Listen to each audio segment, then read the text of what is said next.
Bom, dono passivo, cão ditador. Olha só, hein? Guarda bem o que eu vou te falar aqui. Se você trata o seu cão com muita democracia, rapidamente ele te tratará como um ditador. Certa vez eu usei essa expressão e teve pessoas que me criticaram. Falaram, não, você não está sabendo, você está por fora, você não está entendendo o que é democracia e não sei o quê, e quis levar para um outro lado. Mas aqui é só um simples exemplo, uma analogia para você entender. A gente sabe, basicamente, que a democracia é quando você tem o direito ali de expressar a sua opinião, quando você deixa ali a pessoa ter a liberdade dela. E o que acontece? No caso, no relacionamento entre homem e cão, quando você trata o cão com muita democracia, ou seja, permite que ele faça tudo o que ele quer, dá total liberdade para as escolhas dele, rapidamente ele vai entender como te tratar como um ditador, ou seja, ele vai determinar as regras do relacionamento. É isso que eu quero dizer. Se você achar, de repente, ruim esse exemplo que eu estou dando aqui, não tem problema nenhum. Basta você saber aquele ditado que diz que quem não faz gol, completa aí. Quem não faz gol, toma gol. Não é verdade? Time que não faz gol, toma gol. Então, me pergunta aí como que eu posso afirmar isso para você. Bom, eu posso afirmar isso aqui para você porque eu mesmo vivi isso na pele com o meu cão, um cão que eu tinha quando eu era mais jovem, o Lobinho. Esse cão foi um presente que minha mãe me deu, né? E, na verdade, para toda a família ali. Ele se tornou um cão de guarda mestiço de pastor alemão. O cachorro era grande, forte e perigoso. E esse cachorro ele deu muito trabalho para a gente. Nossa, ele fazia tudo de errado. Então ele me arrastava no passeio. Eu era pequeno, magrinho, né? Criança ali, eu não conseguia passear com esse cachorro de jeito nenhum. Era pegar ele na corrente para passear na rua e cair de cara no chão, porque ele saía arrastando. Quando a gente vacilava no portão, ele escapava para a rua e saía atacando as pessoas. Todo mundo sumia da nossa rua, porque sabia que se ele pegasse o primeiro na frente, ele fatiava, ele machucava mesmo. Machucava para valer, mandava para o hospital. Então era um negócio feio. Matava gato da vizinha, não dava para dar banho nele. Se eu chegasse com água perto dele, já mostrava os dentes. Só que não era de brincadeira. Se eu continuasse insistindo, ele vinha e tacava o dente em mim como se nunca tivesse me conhecido antes. Não era o dono dele para ele. Ele ele não se importava comigo. Ou seja, ele não me respeitava. E era assim comigo, com a minha irmã, com a minha mãe. Ele era terrível, tocava o terror mesmo. E então, várias situações que a gente passava, ele fazia a gente de refém, né, dos maus comportamentos dele. Ele era quem ditava as regras da nossa casa. E isso por quê? Porque eu não sabia nada sobre adestramento e educação canina. Mas depois do Lobinho, desse cão, que não muito a minha história, né, tomei umas dentadas ferozes dele. Depois disso, eu me especializei em adestramento, né? Acabei me tornando aí um profissional da área de adestramento e eu nunca mais fui um dono fraco para os meus cães. Eu nunca mais sofri com os maus comportamentos dos meus cães. Hoje, os meus cães eles dão um show na obediência. Vocês conseguem ver isso aí em exemplos de vídeos que a gente posta aqui no nosso canal. Eles respondendo aí a comandos em alta performance. Tudo porque eu estudei e aprimorei o método de adestramento que os meus alunos e eu aplicamos. Então, hoje eu não vivo mais esse tipo de problema, mas eu sei o que é ser refém de um cão. Eu sei o que é você acabar tendo um cão ditador em casa. Não é fácil. Então, muita atenção nessa aula de hoje, porque o cão, ele espera por você. Ele depende de você. O aprendizado do seu cão está totalmente nas suas mãos. Então eu quero te dizer que a maioria dos maus comportamentos que os cães eles desenvolvem são culpa nossa. É culpa sua aí que está do outro lado e às vezes, é claro, por falta do conhecimento. Você não tem... É uma culpa sua, mas você não sabe, né? Eu não tenho conhecimento ainda. Eu entendo você. Mas, geralmente, somos nós que deixamos as coisas acontecerem de errado no relacionamento com os nossos cães, tá? O cão, ele não tem noção, ou melhor, ele não tem o conceito do significado da palavra certo e da palavra errado. Para ele, tudo que é favorável é certo e ele vai fazer, mesmo que não seja certo aos nossos olhos, tá? Então ele entende que apenas o que funciona e o que não funciona para ele. É simples assim.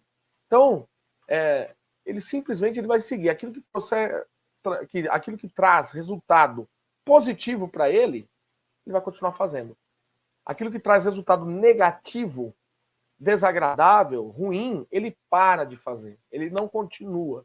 Ele para de fazer. Tá certo? Então, vamos fazer um bloco aqui agora. Quero compartilhar algo com vocês aqui. Vou fazer um bloco aqui para a gente falar sobre as dificuldades de um dono de cão que é passivo demais. E depois nós vamos falar da qualidade que você deve ter, que você deve adotar a partir dessa aula de hoje. Largar de ser um dono passivo e passar a ser um dono mais ativo na educação do cão. Um dono que vai servir como um herói, um exemplo para o cão que tem em casa.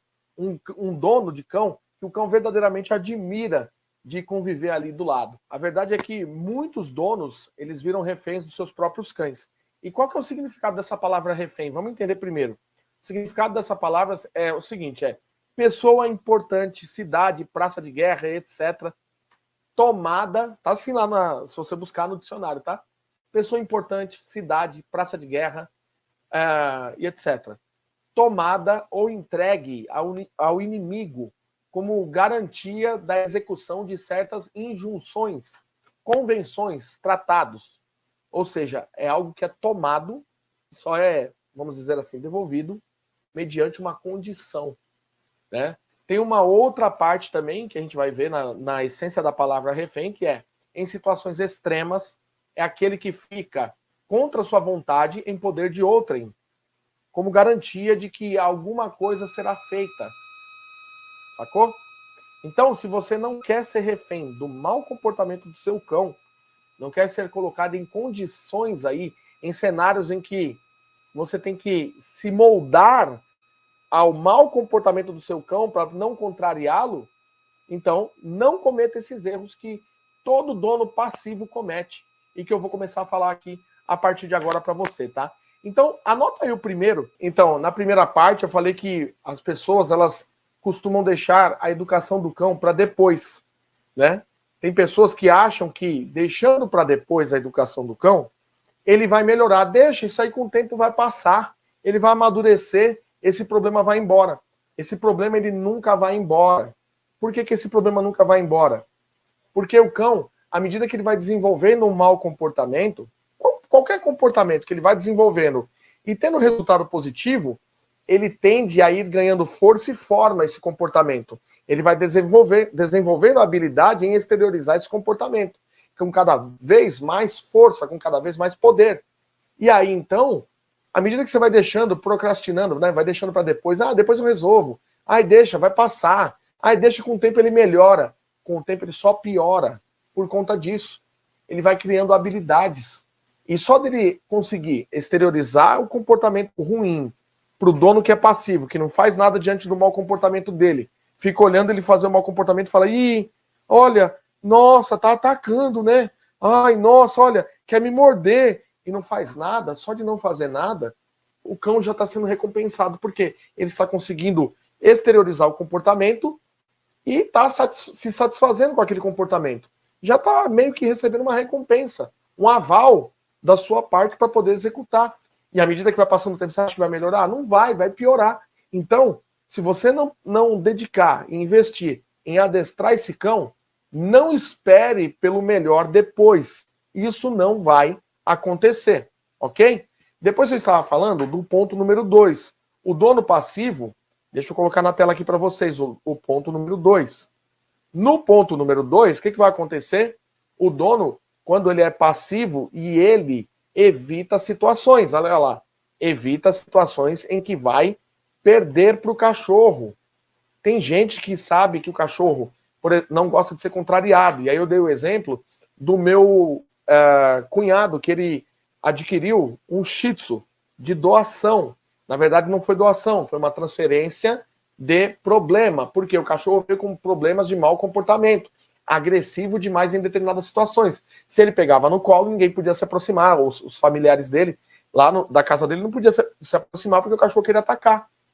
E aí, se ele não tivesse o Caio, o seu cunhado, adestrador de cães, professor de adestramento para ajudar ele, o que poderia ter acontecido? Eles não iam saber lidar com aquela situação e eles iam começar a evitar aquele momento de pegar o cachorro no colo e as pessoas se aproximarem. E eu falar, opa, não faz isso não, ele não gosta, o Nick não gosta, então é melhor a gente não fazer isso. Eles iam evitar essa situação. Então, isso é típico de um dono passivo, que diante de uma situação difícil não sabe como se livrar, resolver aquele problema. Então, tem também pessoas, por exemplo, que ao invés de corrigir o cão por estar mexendo no saco de lixo, ela prefere pegar o saco de lixo e colocar no alto de uma porta, de uma maçaneta, de uma janela. Como eu ouvi, infelizmente, em um canal grande aí na internet, uma pessoa em um vídeo falando isso. Falando, seu cachorro tá pegando lixo? Não, faz o seguinte, coloca no alto da maçaneta. Que negócio é esse? Como é que resolve esse problema? Não está resolvendo o problema, está evitando a situação. Isso é típico de um dono passivo. O dono passivo ele sempre vai procurar evitar a situação. Ele se molda ao mau hábito do cão, ao invés dele corrigir e mostrar as regras da casa para o cão e o que pode e o que não pode. Né? Então, pensa aqui em casa. Aqui em casa, o lixo fica no lugar que tem que ficar no chão. E os cães respeitam e sabem que não tem que mexer no lixo. Eles circulam aqui na nossa casa, mas não tocam no lixo. Regra básica aqui, não pode mexer. Por quê, né? Porque eu já resolvi isso desde cedo, tá certo? Então eu não me adapto aqui às regras do reizinho mandão aqui de casa. Não tem reizinho mandão aqui. Os meus cães não têm esse tipo de comportamento, né? Sendo que, de forma simples, eu adapto eles a essa rotina, né? Então o lixo, como eu falei, fica exposto aqui. Então, tem gente que tem aí, por exemplo, que tirar a roupa do varal. Você tem que viver aí a vida em função do seu cão? Quem é o dono dessa casa aí que você mora? Fala pra mim. É você ou é ele? Ele tá pegando roupa do varal? Se o cachorro meu tentar pegar a roupa do varal, eu faço uma armadilha pra ele. Pra quê? Pra ele receber uma consequência negativa pelo ato de puxar a roupa do varal. Quando ele puxa, alguma coisa desagradável acontece.